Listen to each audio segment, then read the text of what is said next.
Bonsoir à toutes et à tous, j'espère que vous allez bien, j'espère que vous avez passé une très très bonne semaine. Moi, très bien, très très bien, il n'y a pas de souci, hein. Voilà, j'espère que vous avez pu vous reposer, pas trop de travail. Moi, cette semaine, personnellement, j'ai pas trop travaillé, mais ça va. J'ai eu d'excellentes fins de semaine, j'étais en conférence, dernièrement, j'ai été à un manège, donc ça va, je profite. J'ai préparé mes vacances. La semaine prochaine, je prépare mes bagages et je pars quelques jours dans le sud-est de l'Angleterre que j'avais prévu aux vacances. Moi, pour ma part, ça fait longtemps, je devais partir à Los Angeles, malheureusement, ça s'est pas fait. Là, je pars dans le sud-est de la France et ça va se faire chasser. Donc là, si vous êtes prêts, moi je suis prêt, on est parti. Là, je vais vous parler du chapitre 9, juste après mon année où je pars de chez mes parents, chez ma mère plutôt. Et là, je vous annonce que c'est l'avant-dernier chapitre parce qu'après, je terminerai sur le dernier chapitre à mes 29 ans. Là, il y aura plus d'expérience en tant que femme, en tant qu'adulte avec mon mec et et beaucoup d'expérience entre adultes et aussi sur ma mère. Donc, au niveau, je commence. Je vous fais pas plus attendre. Et je sais aussi que d'autres choses partent aussi. Je continue mes morceaux. Là, j'ai presque fini mon livre. Je vais le corriger et je vais l'envoyer à l'auditeur. Et je vais reprendre la musique, peut-être même le piano l'année prochaine. Donc, chapitre 9, de mes 25 à mes 27 ans, je change d'identité pour de bon. Partie 1, les derniers mises au point avec les proches Alors, vous vous souvenez, je vous ai dit que je préparais mon départ pour Paris. Ainsi, j'ai dû persévérer car ma grand-mère m'avait promis que j'allais venir héberger chez elle. Et au final, elle a changé d'avis, mais je l'ai appris par mes mères qu'elle préfère finalement venir en Haute-Savoie. Ok, sympa. Bon, tant pis, je vais faire par moi-même de toute façon. J'ai un tas de contacts en musique reggae africain qui pourront m'aider. Mes proches savaient déjà que je voulais décoller, donc c'était le sûr. Ils étaient surpris à l'idée que j'allais partir sur Paris. Même ma mère s'y attendait pas. Bref, je commençais tranquillement à rassembler mes bagages et à prendre ce qui était nécessaire pour mon voyage et mon séjour définitif sur Paris. D'ailleurs, je me rappelle plus si je travaillais ces 2 mois, mais il me semble qu'au boulot aussi c'était calme. Gigi avait retrouvé et tout marchait sur des roulettes. Moi aussi, je m'étais calmé. Quelques jours avant le départ, je contactais un certain Baga qui allait m'héberger et qui voulait me voir sur Lyon quelques années plus tôt, genre en 2000. Elle était descendue et je suis pas allée à sa rencontre car je craignais la réaction de l'autre des moines, le diable si tu préfères. Alors évidemment, je me suis excusée, mais je crois avoir eu le retour de Baga. Je vous explique quelques jours avant le départ, car j'avais contacté ce type avec qui on parlait depuis cette année-là. Il est OK pour m'héberger. Il m'a dit, viens, c'est pas grave, t'inquiète, je vais t'héberger, tu vas aimer. C'était le quartier de Nanterre rue Pablo Picasso. Vous savez, les grandes tours pas loin de la Défense. Donc j'ai pris tous mes affaires, je suis partie, j'ai dit à ma mère au revoir et je la vois au pas de la porte me faire signe de la main en disant au revoir et mon dernier petit frère m'a au revoir Cyril, tu reviens. J'en ai pleuré, moi, de l'intérieur. Je suis partie avec ma grosse valise blanche, et ma petite valise blanche et quelques sacs.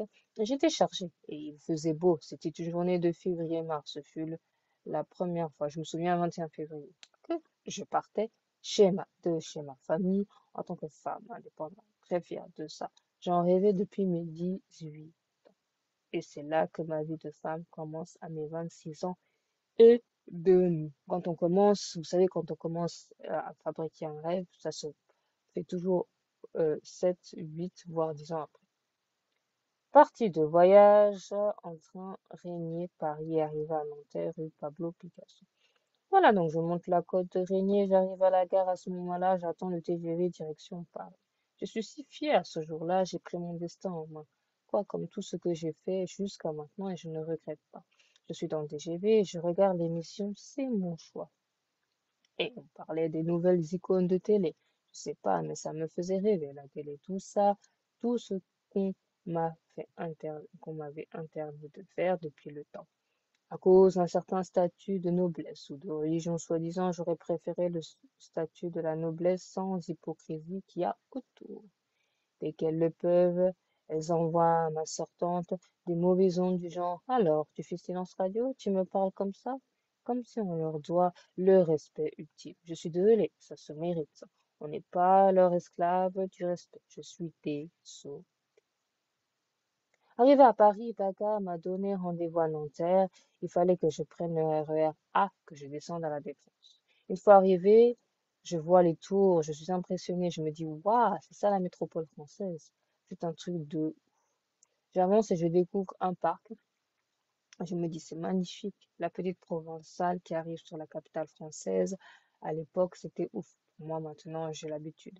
Là, je vis en d'autres métropoles, mais ailleurs, plus anglophones. J'ai envie de plus de voir des métropoles anglophones, vous voyez?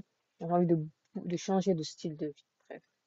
J'arrive à cette rue, je monte à l'étage, c'est étrange, et je le revois. Je suis contente, mais ce que je revois autour est sympa, mais va vite dérailler au cauchemar.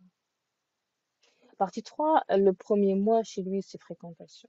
Alors moi, je résidais et dormais dans sa chambre, salon, avec du papier peint jaune. Il y avait quelques posters reggae et en face de la porte, un écran sur la droite, une table avec des chaises en face, une fenêtre à deux portes coulissantes et derrière une étagère. Tu sors de cet endroit sur la gauche et tu as une petite kitchenette.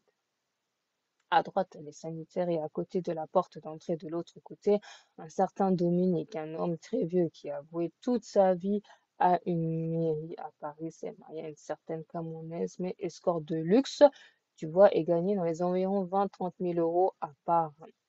Baga me racontait ça et me déconseillait de le faire, chose que je ferais pas à première vue. Il me restait plus beaucoup sur le compte et il me fallait travailler.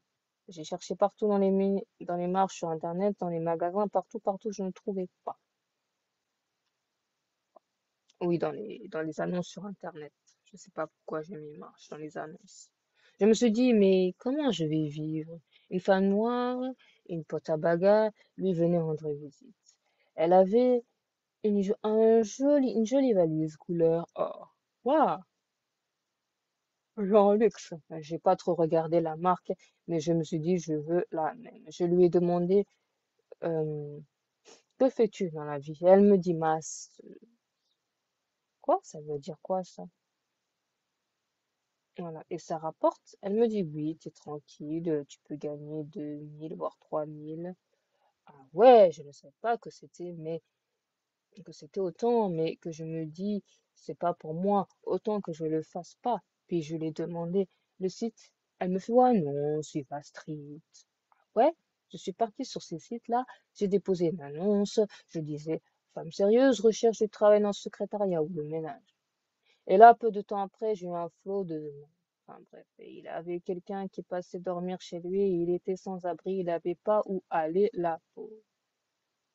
Il hébergeait beaucoup de personnes chez lui, trop de fréquentation, ça sera mon prochain client qui deviendrait mon chéri, mon cher et mon frère et mon protecteur.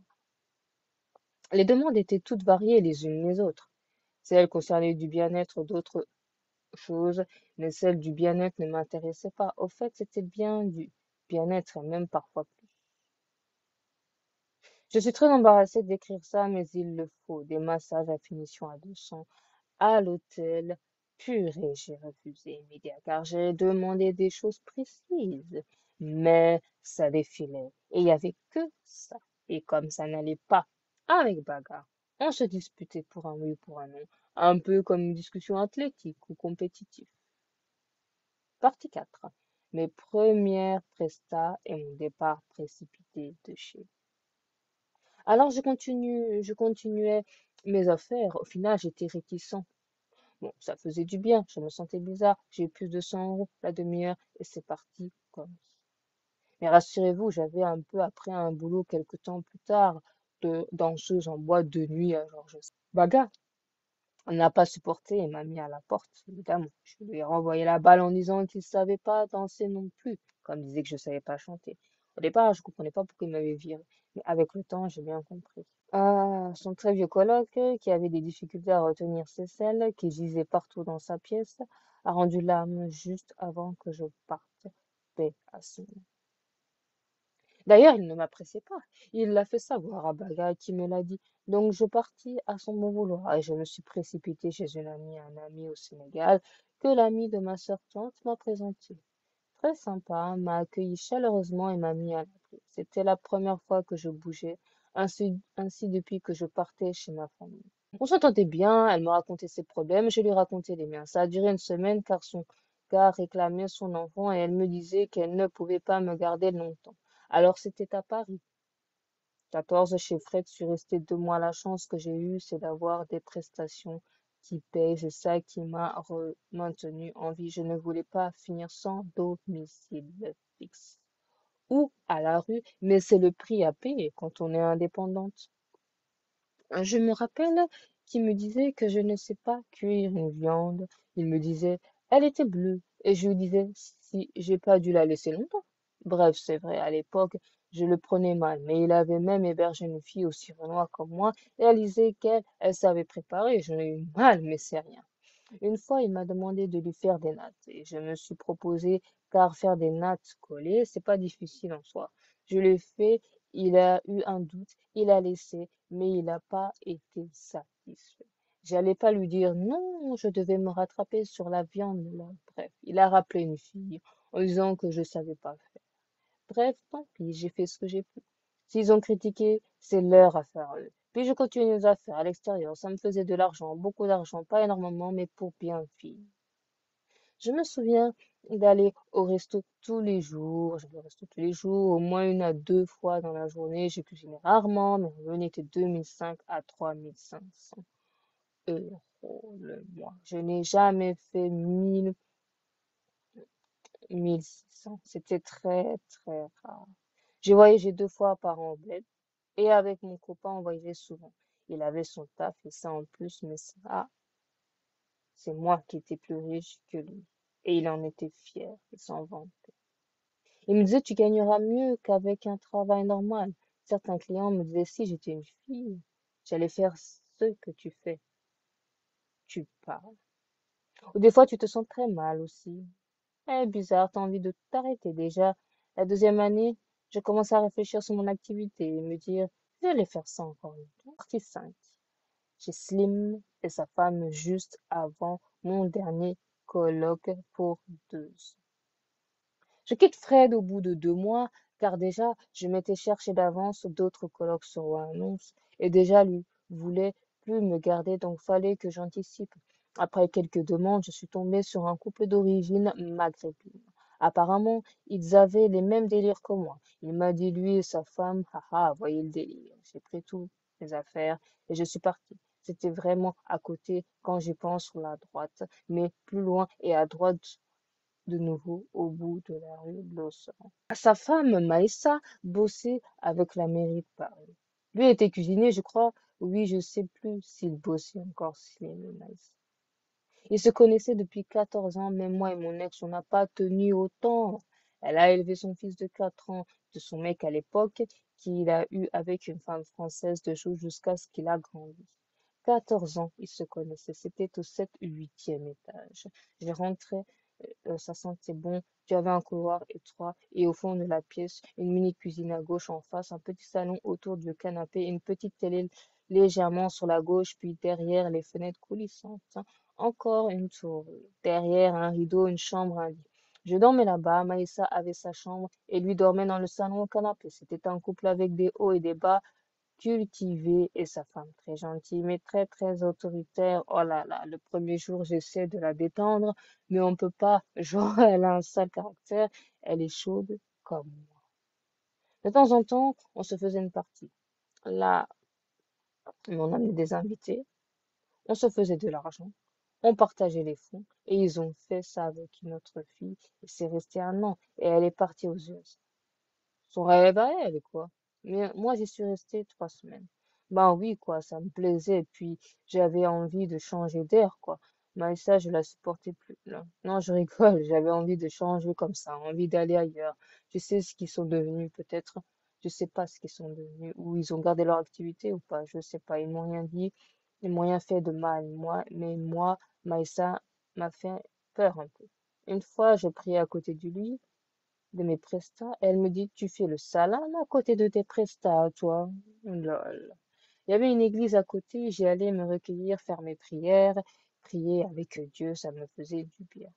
Puis je suis partie, ils m'ont demandé pourquoi, j'ai inventé un prétexte et j'ai trouvé au Plessis Robinson, chez Lionel. Non, j'étais nourrie, logée, j'avais pas besoin de faire les courses, je demandais rien.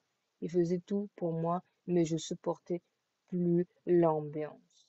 Je les ai remerciés et je suis partie dans le 92, département de rêve à l'époque.